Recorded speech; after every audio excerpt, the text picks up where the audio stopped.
नमस्कार विद्यार्थी मित्रांनो, क्रिएटिव्ह मॅथ्स मराठी या आपल्या लाडक्या यूट्यूब चॅनलमध्ये तुम्हा सर्वांचं सहर्ष स्वागत आहे. क्रिएटिव्ह मॅथ्स मराठी आणि यावरती आज आहे इतिहासाचं पहिलं प्रकरण.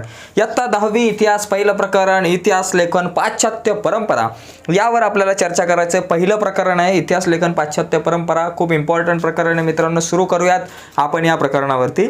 यामध्ये काय काय शिकायचं आहे? सगळ्यात पहिली गोष्ट इतिहास लेखनाची परंपरा यावरती चर्चा करायची. त्यानंतर आधुनिक इतिहास लेखन कसं आहे यावर चर्चा करूयात. नंतर युरोपमधील जे काही वैज्ञानिक दृष्टिकोन निर्माण झाला त्यावरती आणि महत्त्वाचे विचारवंत इतिहासात ज्यांनी काम केलेलं आहे, महत्त्वाची भर टाकलेली आहे आपल्या ज्ञानाची, अशा विचारवंतांविषयी आपल्याला चर्चा करायची. सर्वात पहिली गोष्ट सुरू करूयात मित्रांनो. ही एक व्याख्या आहे मित्रांनो. गतकाळात घडून गेलेल्या घटनांची संगती लावून त्यांचे आकलन करून घेणे या उद्दिष्टाने इतिहासाचे संशोधन आणि लेखन आणि अभ्यास केला जातो. ही एक अखंडितपणे चालणारी प्रक्रिया आहे मित्रांनो. हे खूप इम्पॉर्टंट आहे की इतिहास म्हणजे काय? एक प्रक्रिया आहे. आजचा वर्तमान, उद्याचा इतिहास होणार आहे. ओके, बघा, गतकाळात घडून गेलेल्या घटनांची क्रमशः संगती लावून, गतकाळात म्हणजे भूतकाळामध्ये, कुठं भूतकाळामध्ये ज्या काही घटना घडल्यात त्या घटनांची क्रमशः संगती लावायची, एका पाठोपाठ क्रमानुसार मांडणी करायची आहे आणि त्यांचे आकलन करून घ्यायचं. ती क्रमशः मांडणी करायची आणि त्या घटना का घडल्या, कशा घडल्या, त्याचं विश्लेषण करायचं, त्याचं आकलन करायचं आणि आकलन करून घेणे या उद्देशाने, म्हणजे आकलन करून घ्यायचं या उद्देशाने इतिहासाचं संशोधन, लेखन आणि अभ्यास केला जातो. ही एक अखंडितपणे चालणारी प्रक्रिया आहे. म्हणजे इतिहास लेखन जी आहे ती अखंडितपणे चालणारी प्रक्रिया आहे. आता या मुद्द्यामध्ये जर विचार केला, दुसरा पॉईंट जर आपण विचार केला, दुसरा एक पॅरेग्राफ आहे आपल्याकडे. तुमच्याकडे पुस्तक असेल तर ते पुस्तक मित्रांनो बघा, उघडा पुस्तक, कारण मी फळ्यावरती काही महत्त्वाच्या नोट्स लिहिलेल्या आहेत आणि तुमच्या हातामध्ये जर पुस्तक असेल तर तुम्हाला आणखी चांगल्या प्रकारे कळेल. बघा, वैज्ञानिक शाखा आणि इतिहास संशोधन. वैज्ञानिक शाखा म्हणजे कुठला? तुमचे वैज्ञानिक सायन्स आपण म्हणतो, सायन्स असेल, वैज्ञानिक शाखामध्ये फिजिक्स, केमिस्ट्री असेल, बायोलॉजी असेल, वेगवेगळ्या प्रकारचे असतील विषय. आणि इतिहासाचं संशोधन, या दोघांमध्ये एक फरक आहे. विज्ञानाचा अभ्यास करत असताना आणि इतिहास संशोधन करत असताना या दोघांमध्ये खूप मोठा फरक आहे. दोन्ही प्रकारचं संशोधन करत असताना खूप मोठा फरक आहे. तर तो कुठला माहिती आहे का मित्रांनो?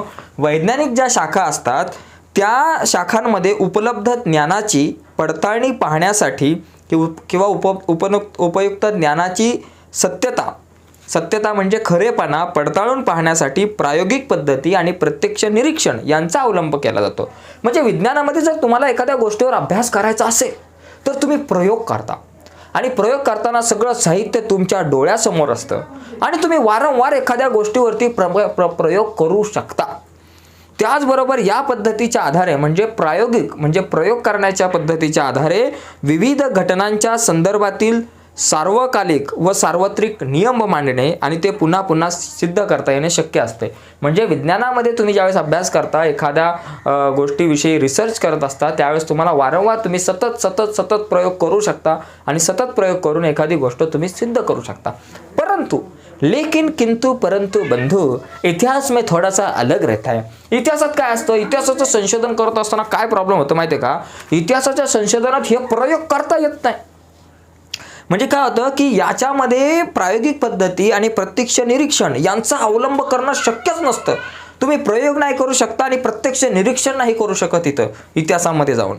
कारण इतिहासातील घटना घडून गेलेल्या असतात तेव्हा त्यांच्या निरीक्षणासाठी आपण तेथे नसतो व त्या घटनांची पुनरावृत्ती आपल्याला करता येत नाही. तसेच सार्वकालिक व सार्वत्रिक नियम मांडणे आणि ते नियम सिद्ध करता येणे शक्य नसते. म्हणजे काय होतं माहिती आहे का? इतिहासाचं संशोधन करायचं असेल, समजा तुम्हाला छत्रपती शिवाजी महाराजांचा इतिहास लिहायचा आहे, तर तुम्हाला मागे जाता येत नाही ना, तुम्हाला 16व्या 17व्या शतकामध्ये जाता येत नाही. तिथं समजा तुम्हाला एखाद्या कन्सेप्टवरती, म्हणजे तुम्हाला छत्रपती शिवाजी महाराजांनी शाहिस्ते खानाची बोट कशी छाटली यावर जर तुम्हाला संशोधन करायचं असेल जास्तीत जास्त, तर तुम्हाला त्या काळामध्ये जाता येत नाही ना, तुम्ही बघू शकत नाही ना त्या दिवशी जाऊन, इतिहासामध्ये मागच्या काळात जाऊ शकत नाही, त्या काळामध्ये जाऊन तुम्ही बघू शकत नाही तितकं वातावरण. म्हणजे तिथं तुम्हाला प्रत्यक्ष तिथं उपस्थित राहता येत नाही. हा एक मोठा निगेटिव्ह पॉईंट आहे. जसं तुम्ही विज्ञानामध्ये तुम्ही काय करता, विज्ञानामध्ये प्रत्यक्ष तुम्ही प्रयोग करता, तसं इतिहासात तुम्हाला एखाद्या घटनेचा इतिहास लिहायचा असेल तर तुम्हाला ती कागदपत्र, त्या काळातली कागदपत्र आत्ता तुम्हाला बघावे लागतील. काही कागदपत्र अवेलेबल असतील, काही कागदपत्र नसतील अवेलेबल, किंवा काही कागदपत्र अवेलेबल झाली असली तरी ती खराब झाली असेल, त्याच्यातले शब्द तुम्हाला नीट दिसणार नाहीत. म्हणजे प्रत्यक्ष तुम्हाला त्या तिकडं जाता येत नाही, प्रत्यक्ष तुम्हाला तिकडे जायची गरज जाता येत नाही. ही एक खूप मोठी टेक्निकल हा मोठा पॉईंट आहे. तसं विज्ञानामध्ये तुम्ही प्रयोग करू शकता, तसं इथं थोडंसं अवघड जाते. तुमच्याकडे जी काही साधनं त्या काळातली उरलेली आहेत, अस्तित्वात आहेत आता, त्यांचा वापर करून, त्यांचा विचार करून आपल्याला अभ्यास करावा लागतो. त्यासाठी या सगळ्या गोष्टी दिल्यात. बघा मित्रांनो, सर्वप्रथम आता तुम्हाला इतिहासाचा अभ्यास करायचा आहे, रिसर्च करायचा, इतिहास लिहायचा, इतिहास मांडायचा आहे. तर तो इतिहास मांडत असताना सगळ्यात पहिली गोष्ट, सर्वप्रथम ऐतिहासिक दस्तऐवज लिहिण्यासाठी ज्या भाषेचा आणि लिपीचा वापर केला असेल त्यांचे वाचन करण्यासाठी आणि त्याचा अर्थ समजण्यासाठी ती भाषा आणि ती लिपी जाणणाऱ्या तज्ज्ञाची आवश्यकता असते. आता तुम्ही म्हटलं चला बाबा मी लिहितो हडप्पा संस्कृतीचा इतिहास. आता तुम्ही तो इतिहास लिहित असताना त्या काळामध्ये काही काही नाणी सापडलेली आहेत किंवा काही लेख सापडलेले आहेत, त्याच्यामध्ये एक भाषा वापरली गेलेली आहे. ती भाषा नेमकी कुठली आहे किंवा ती भाषेचं आकलन अजून झालेलं नाही आहे बऱ्याच लोकांना. किंवा तुम्ही एखादा जुना इतिहास लिहायला, एखादी वेगळी संस्कृती आहे किंवा एखाद्या राजाचा इतिहास जर तुम्ही लिहायला गेलात, समजा तुम्ही कर्नाटकमधला एखादा इतिहास लिहायला गेलात आणि तिथं सगळं ते कानडी भाषेमध्ये लिहिलेल्या काही कागदपत्र असतील, तर तुम्हाला येते का कानडी भाषा? नाही. मग ती भाषा जाणणारी लोक तुम्हाला अगोदर शोधावे लागतील आणि ती भाषा ती लोक वाचतील आणि ती तुम्हाला समजून सांगतील, तर तुम्ही तो इतिहास तुम्ही लिहाल. त्या तिकडचा तुम्ही तो इतिहास जो आहे ना तो तुम्ही समजून घेण्याचा तुम्ही प्रयत्न कराल. ओके, म्हणजे पहिले तुम्हाला ज्या भाषेमध्ये, आता इतिहास लिहायचा म्हणजे जगामध्ये वेगवेगळ्या प्रकारच्या घटना घडून गेलेल्या आहेत, वेगवेगळ्या प्रकारच्या कानाकोपऱ्यामध्ये वेगवेगळ्या देशामध्ये वेगवेगळी संस्कृती अस्तित्वात होती आणि त्या वेगवेगळ्या संस्कृत्यांच्या भाषा परंपरा वेगवेगळ्या होत्या. त्याच्यामुळे तुम्हाला कुठलाही इतिहास लिहित असताना जर तुम्हाला एखादी भाषा येत नसेल तर ती भाषा जाणणारा व्यक्ती असणं गरजेचं आहे इतिहास लेखन करत असताना. म्हणजे तो कुठला भाषा रचनाशास्त्र वगैरे असेल तो आपल्याला माहिती पाहिजे. म्हणजे त्याची गरज असते, लिपी जाणणाऱ्या व्यक्तीची गरज असते आपल्याला. सगळ्याच गोष्टी आपल्याला नसतात येत. ओके, त्यानंतर अक्षरवटिका म्हणजे अक्षरांचं जे वळण आहे ते समजून घेणारा व्यक्ती माहिती पाहिजे. लेखनाची जी भाषाशैली वापरलेली आहे ती भाषाशैली समजून घेणारी माणसं तुम्हाला लागतात. त्याचबरोबर वापरलेल्या कागदाच्या निर्मितीचा काळ आणि कागदाचा प्रकार. बघा, जो वापरलेला जो कागद आहे तो कागद नेमका कुठल्या काळातला असेल ते संशोधनावरून तुम्हाला समजू शकतं. त्याचबरोबर त्या कागदाचा प्रकार कुठला होता हे समजू शकतो. तो कागद खोटा आहे का खरा आहे? एखाद्या माणसाने किंवा एखाद्या कुठल्याही तुम्ही संग्रहालयामध्ये गेला आणि तिथे एखादा कागद दिसला, तुम्हाला असं वाटतंय जुना त्या काळातला, पण कधी कधी डुप्लिकेट कागद सुद्धा असतात मित्रांनो. तर त्या कागदावरती संशोधन करून तो खरंच कागद खरा आहे का, खोटा आहे का, खरंच त्याच काळातला आहे का, हे समजून घेणाऱ्या लोकांची सुद्धा आपल्याला गरज असते मित्रांनो. ओके, त्याचबरोबर अधिकारदर्शक मुद्रा यांसारख्या विविध गोष्टींचे जाणकार संबंधित दस्तऐवज आहे की नाही हे ठरवण्यास मदत करू शकता. म्हणजे तुम्हाला जितके ऐतिहासिक दस्तऐवज सापडलेत, एखादा इतिहास लिहित असताना, एखाद्या गोष्टीवर तुम्हाला इतिहास लिहित असताना किंवा एखाद्या राजाचा इतिहास लिहित असताना किंवा कोणाचा इतिहास लिहित असताना, एखाद्या संस्कृतीचा इतिहास लिहित असताना तुम्हाला अनेक कागदपत्र मिळालेत. तुम्हाला काही नाणी मिळालेत, काही शिलालेख मिळालेत, काही कागदपत्र मिळालेत, काही वस्तू मिळालेत. या सगळ्या खऱ्या आहेत की खोट्या आहेत हे जाणणारा माणूस तुम्हाला माहिती पाहिजेत. ओके, सगळ्या गोष्टी तुम्ही नाही जाणून घेऊ शकत मित्रांनो. आपण फक्त इतिहास लिहिणार, जी काही साधनं मिळालेली आहेत त्या साधनांचं आकलन करणार, समजून घेणार, खरं आहे का खोटं हे वेगवेगळ्या लोकांकडून जाणून घेणार आणि त्यानंतर तुम्ही तुमची मतं किंवा तुम्ही तुमचा जो अभ्यास आहे, रिसर्च जो आहे तो तुम्ही इतिहासामध्ये मांडणार. ही सगळी प्रोसेस आहे इतिहास लिहिण्याची. त्यानंतर इतिहास तज्ज्ञ ऐतिहासिक संदर्भाचा, हा जो इतिहास तज्ज्ञ आहे तुमच्यासारखा, तो या सगळ्या ऐतिहासिक संदर्भाचा तौलनिक जो आहे अभ्यास, तौलनिक विश्लेषणाच्या आधारे अभ्यास करतो आणि दस्तऐवजांमध्ये त्याला जी माहिती भेटली वेगवेगळ्या तिच्या विश्वासार्हतेची पडताळणी करतो आणि तो इतिहास लिहायला लागतो. ओके, आता हे संशोधन करत असताना इतिहासाचे एवढ्या सगळ्या गोष्टींची गरज असते. अभिलेखागार असेल, हस्तलिखित असेल किंवा पुराभिलेख आहे, पुरातत्व खात्यातले जे काही मंडळी असतील, अक्षरवटिका शास्त्राची गरज असते, भाषा रचनाशास्त्रकाची गरज असते, नाणकशास्त्र म्हणजे जी वेगवेगळ्या प्रकारची नाणी असतात त्याच्या मागे सुद्धा एक शास्त्र लपलेलं आहे, ते शास्त्र समजून घेणाऱ्या लोकांची गरज असते. वंशावळीचा अभ्यास करावा लागतो. बऱ्याच गोष्टींचे संदर्भ घेऊन आपल्याला इतिहास लिहावा लागतो मित्रांनो. पुस्तक वाचा, तुम्हाला समजेल. या सगळ्या नोट्स आहेत मी फळ्यावरती लिहिलंय, याचा सुद्धा तुम्ही स्क्रीनशॉट जर मारून घेतला तर तुमच्यासाठी खूप उपयुक्त ठरू शकतात त्या गोष्टी. ठीक आहे, यानंतर इतिहास लेखनाची जी काही परंपरा आहे मित्रांनो, ती परंपरा आपण समजून घेऊ. इतिहास लेखनाची परंपरा, त्याच्या अगोदर बघा इतिहासात उपलब्ध पुराव्यांचे चिकित्सापूर्वक संशोधन करून भूतकाळात घडून गेलेल्या घटनांची सुसंगत मांडणी केली जाते. इतिहासात काय केलं जातं ही व्याख्याच समजा इतिहासाची. काय केलं जातं इतिहासात उपलब्ध पुराव्यांचे चिकित्सापूर्वक संशोधन करून जेवढे पुरावे उपलब्ध आहेत त्यांचं चिकित्सापूर्वक संशोधन केलं जातं आणि भूतकाळात घडून गेलेल्या घटनांची सुसंगत मांडणी केली जाते. भूतकाळामध्ये ज्या काही घटना घडून गेलेल्या असतात त्याची एक सुसंगत मांडणी केली जाते इतिहासामध्ये. आणि ह्या लेखन पद्धतीला आपण इतिहास लेखन म्हणतो. ही जी अशा प्रकारची लेखन पद्धती आहे तिला आपण इतिहास लेखन असं म्हणतो. म्हणजे इतिहास लेखन कशाला म्हणतात की उपलब्ध पुराव्यांचे चिकित्सापूर्वक संशोधन करून भूतकाळात घडून गेलेल्या घटनांची सुसंगत मांडणी केली जाते. या लेखन पद्धतीला इतिहास लेखन म्हणतात. आणि हा जो इतिहास लेखन जो इतिहास लिहित असतो त्याला आपण इतिहासकार म्हणतो. ठीक आहे. आता अर्थातच एक गोष्ट लक्षात घ्या. मी आता पुस्तकातले काही मुद्दे वाचून दाखवण्याचा प्रयत्न करतो. मी काही इतिहासाचा शिक्षक नाहीये, गणित विषय शिकवतो. पण बरीच मुलं रिक्वेस्ट करतात की सर आम्हाला इतिहास सुद्धा शिकवा, इतिहासाचे व्हिडिओज नाही आहेत जास्त यूट्यूबवरती. तर मी प्रयत्न करतो तुमच्यापर्यंत इतिहास पोहोचवण्याचा. अर्थातच इतिहासाची मांडणी करताना भूतकाळात घडून गेलेल्या प्रत्येक घटनेची नोंद घेणे आणि तिचे ज्ञान करून देणे हे इतिहासकाराला शक्य नसते बरं का. म्हणजे प्रत्येक घटना, दररोज काहीतरी घटना घडल्या होत्या त्या काळामध्ये, रोज काहीतरी तासाला मिनिटाला अनेक घटना घडल्या होत्या.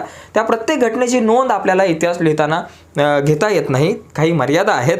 आणि इतिहासाची मांडणी करताना इतिहासकार भूतकाळात कोणत्या घटनांची निवड करतो हे त्याला वाचकापर्यंत काय पोहोचवायचे आहे त्याला यावर अवलंबून असतं. म्हणजे इतिहासकाराला वाचकापर्यंत नेमका काय पोहोचवायचं आहे, त्या काळातलं नेमकं वाचकांना काय पोहोचवायचं आहे त्या अनुषंगाने इतिहास काय करतो, त्या घटनांची निवड करतो. इतिहासातील वेगवेगळ्या प्रकारच्या घटनांची निवड करतो. उदाहरणार्थ जर एखाद्या इतिहासकाराला छत्रपती संभाजी महाराज यांचा इतिहास लिहायचा आहे तर छत्रपती संभाजी महाराजांचा जर इतिहास पाहिला आपण तर तो इतिहास जो आहे तो त्यांच्या जन्मापासून सुरुवात होते संभाजी महाराजांची आणि त्यांच्या मृत्यूपर्यंत संपतो. एवढ्या काळातला जर इतिहास जाणून घ्यायचा असेल तर संभाजी महाराजांच्या जन्मापासून संभाजी महाराज काहीतरी 12 वर्षाचे असताना दिल्लीला गेले, आग्र्यामध्ये गेले.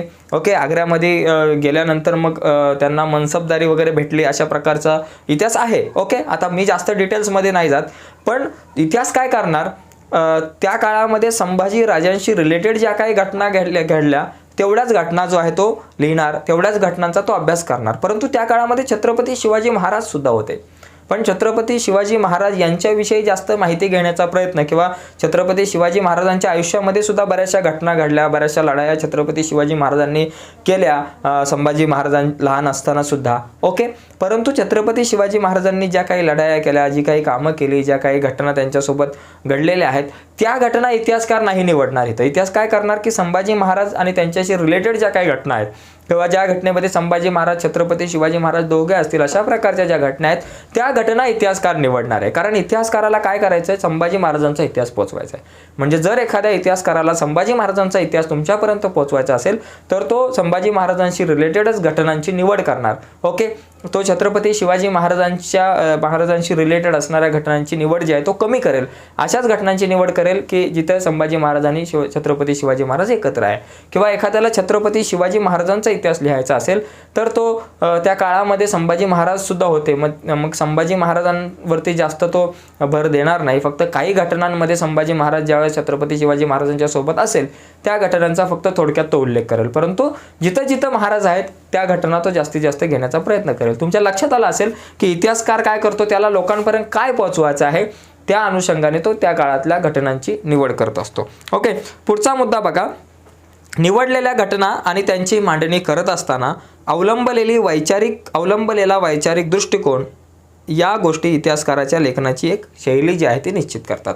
आता पुढे जर आपण गेलो या प्रकरणामध्ये तर जगभरातील प्राचीन संस्कृतीमध्ये अशा प्रकारे इतिहास लिहिण्याची परंपरा नव्हती. प्राचीन संस्कृतीमध्ये जुन्या काळामध्ये समजा हडप्पा संस्कृती असेल, तिकडे ग्रीसची संस्कृती असेल, खूप जुना काळ ज्यावेळी लेखनशैली सुद्धा अस्तित्वात नव्हती त्या काळामध्ये अशा प्रकारे चिकित्सापूर्वक एकदम डिटेल्समध्ये खूप अभ्यास करून इतिहास लिहिण्याची जी परंपरा आहे ती त्या काळामध्ये नव्हती.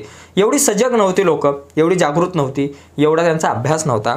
परंतु त्या लोकांना भूतकाळातील जाणीव जी आहेत, भूतकाळाची जाणीव किंवा जिज्ञासा नव्हती असं म्हणता येणार नाही. म्हणजे त्या काळातील लोक खूप रिसर्च करून इतिहास लिहत नव्हती म्हणजे याचा अर्थ त्यांना भूतकाळाची जाणीव नव्हती असं काही नाही आहे. कारण बघा, वडीलधाऱ्या व्यक्तींकडून ऐकलेल्या पूर्वजांच्या जीवनाच्या पराक्रमाच्या गोष्टी पुढच्या पिढीपर्यंत पोहोचवण्याची आवश्यकता त्यांना भासत होती की बाबा आपल्या आजोबांनी पंजोबांनी काय काय झेंडावंदन केले, काय दिवे लावलेत बाबा, किती चांगल्या प्रकारची कामं केलेली आहेत, ती सगळी त्यांची कामं, त्यांच्या पराक्रमाच्या गोष्टी आपल्या पुढच्या पिढीपर्यंत न्याव्यात, पुढच्या पिढीपर्यंत पाठवाव्यात, असं प्रत्येक लोकांना वाटत होतं, प्रत्येक लोकांना वाटायचं. त्यामुळे वेगवेगळ्या प्रकारच्या गुहा चित्र जर तुम्ही पाहिलं, वेगवेगळ्या गुहांमध्ये चित्र काढलेले आहेत, त्या चित्रांच्या माध्यमातून किंवा त्या चित्रांच्या माध्यमातून आपल्या पूर्वजांच्या स्मृतीचं जतन जे आहे ते केलं जायचं. काही कहाण्यांचं कथन, काही कहाण्या आहेत, काही अशा प्रकारच्या ओव्या आहेत, काही अशा प्रकारचे अभंग असतील किंवा काही अशा प्रकारच्या रचना असतील, अशा प्रकारच्या कविता असतील, गोष्टी असतील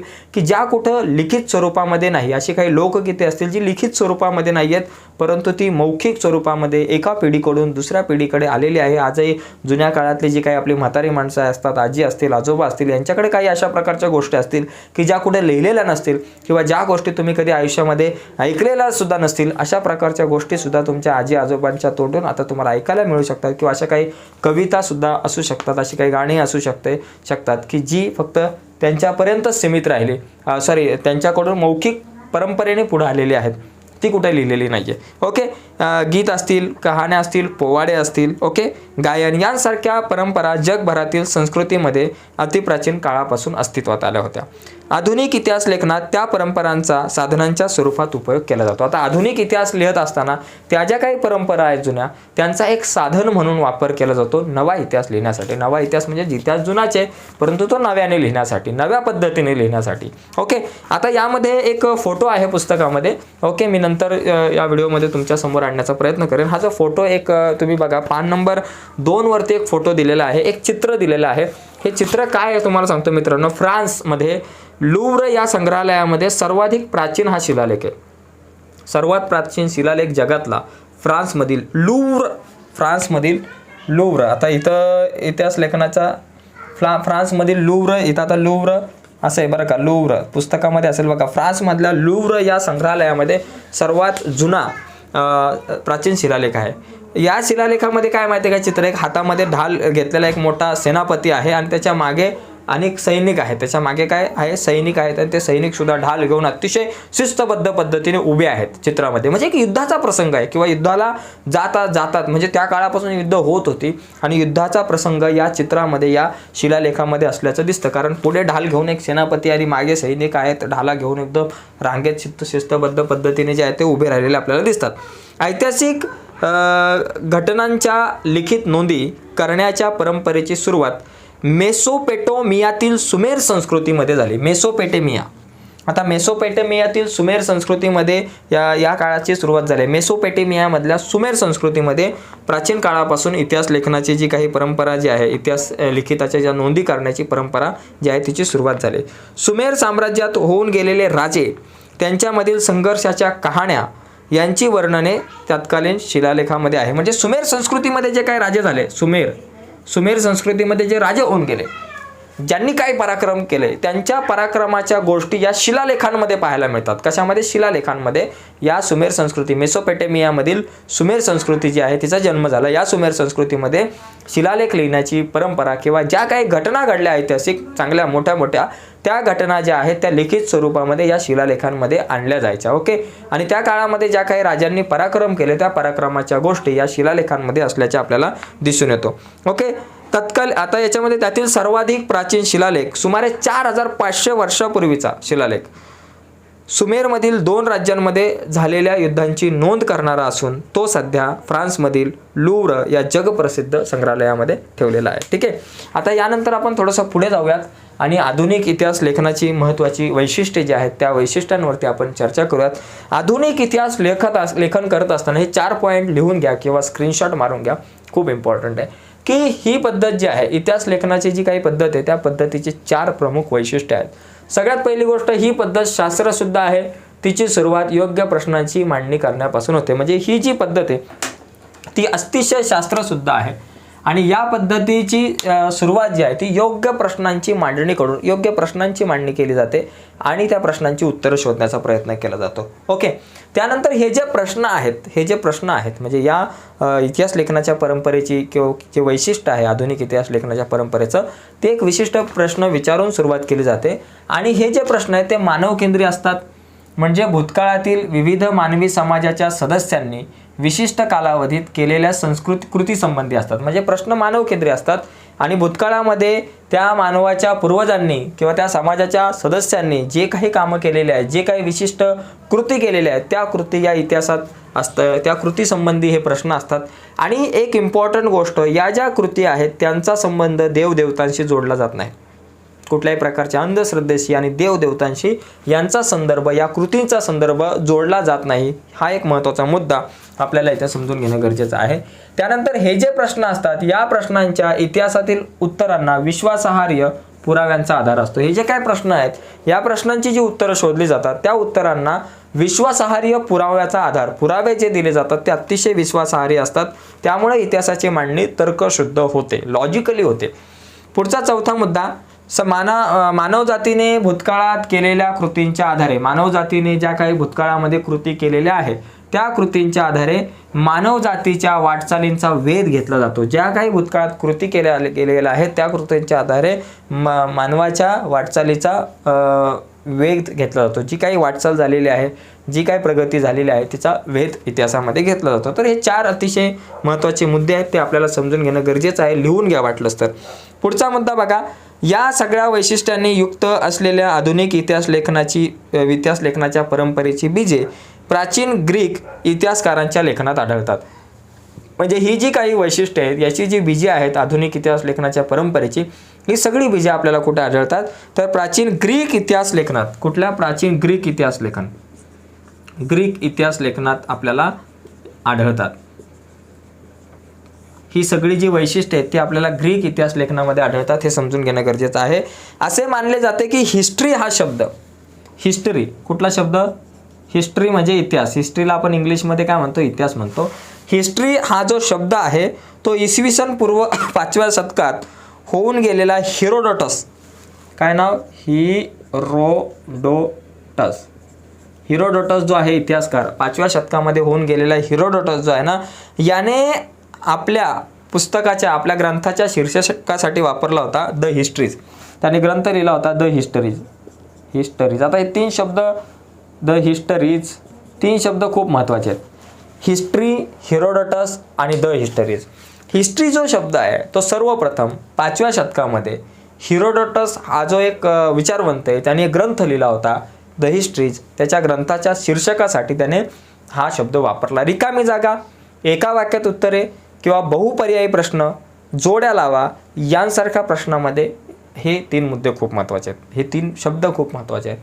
की बाबा असा प्रश्न येऊ शकतो की बाबा सर्वप्रथम हिस्ट्री शब्दाचा वापर कोणी केला? तर हेरोडोटसने केला. ओके. कुठल्या ग्रंथासाठी केला? द हिस्ट्री या ग्रंथाच्या शीर्षकासाठी केला. Okay, yes. पुढे जाऊ आपण आता पुढचा मुद्दा बघा, युरोपमधील वैज्ञानिक दृष्टिकोनाचा जो विकास कसा झाला आणि इतिहास लेखन याचा संदर्भ जो आहे तो समजून घेणं गरजेचं आहे. आणि त्यानंतर आपण थोडासा रिलॅक्स होऊ.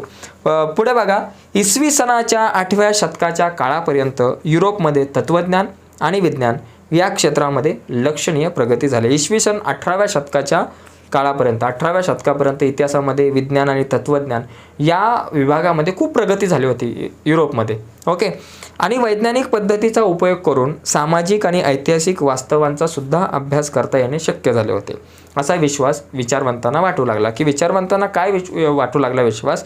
की वैज्ञानिक पद्धतीचा आपण उपयोग करू आणि वैज्ञानिक पद्धतीचा म्हणजे सायंटिफिक ज्या काही मेथड्स आहेत त्याचा उपयोग आपण करू आणि त्याचा उपयोग करून आपण सामाजिक आणि ऐतिहासिक वास्तवांचा सुद्धा अभ्यास करू शकतो, असा विश्वास वाटला विचारवंतांना. आणि त्यानंतर पुढच्या काळामध्ये युरोप आणि अमेरिका यांसारख्या राष्ट्रांमध्ये इतिहास आणि इतिहास लेखन या विषयासंबंधी खूप विचारमंथन झाले. इतिहास आणि इतिहास लेखनासंबंधी युरोपमध्ये आणि अमेरिकेमध्ये खूप मोठ्या प्रमाणात विचारमंथन झाले आणि इतिहास लेखनामध्ये वस्तुनिष्ठतेला हळूहळू महत्त्व येत गेलं. आता पुढचा मुद्दा बघा, 18व्या शतकाच्या आधी. आता 18व्या शतकामध्ये इतिहास लेखनाला, इतिहासाच्या अभ्यासाला जोर मिळाला 18व्या शतकात. मग 18व्या शतकाच्या अगोदर काय परिस्थिती होती? या 18व्या शतकाच्या अगोदर युरोपमधल्या विद्यापीठांमध्ये सगळीकडे ईश्वरविषयक चर्चा, अंधश्रद्धा म्हणा तिला, ईश्वरविषयक चर्चा आणि तत्संबंधीचे तत्त्वज्ञान.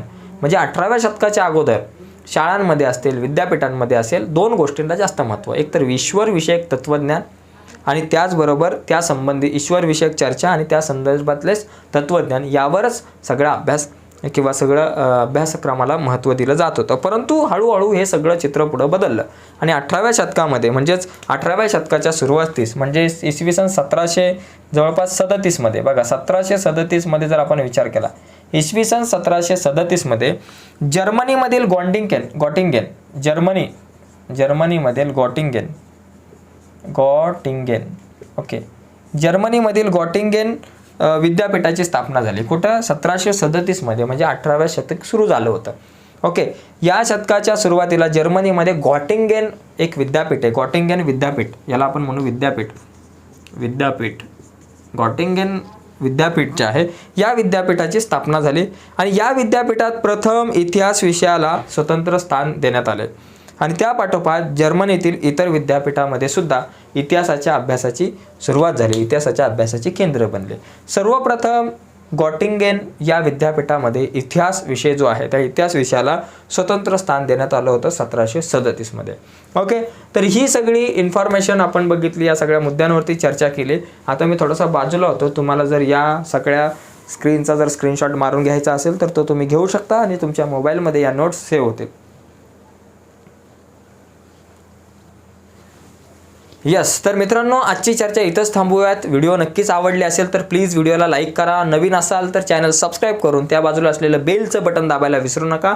पुढच्या व्हिडिओमध्ये आपण इथून पुढचे जे काही मुद्दे आहेत, महत्त्वाचे विचारवंत आहे, ॲनल्स प्रणाली आहे किंवा स्त्रीवादी इतिहास लेखन आहे, अशा प्रकारचे महत्त्वाचे मुद्दे आहेत, त्या सर्व मुद्द्यांवरती आपण पुढच्या व्हिडिओमध्ये चर्चा करू, पुढच्या तासामध्ये चर्चा करू, उद्या चर्चा करू संध्याकाळी 7 वाजता. परंतु उद्याची व्हिडिओ तुमच्यापर्यंत पोहोचावी असं वाटत असेल तर प्लीज आत्ताच आपला चॅनल सबस्क्राईब करा आणि त्या बाजूला एक बेलचं बटन आहे ते सुद्धा दाबा, जेणेकरून आम्ही अपलोड केलेल्या प्रत्येक नवीन व्हिडिओची नोटिफिकेशन सगळ्यात अगोदर तुमच्यापर्यंत पोहोचेल आणि तुम्ही घरी बसून इतिहासाचा अभ्यास करू शकता. ओके, धन्यवाद.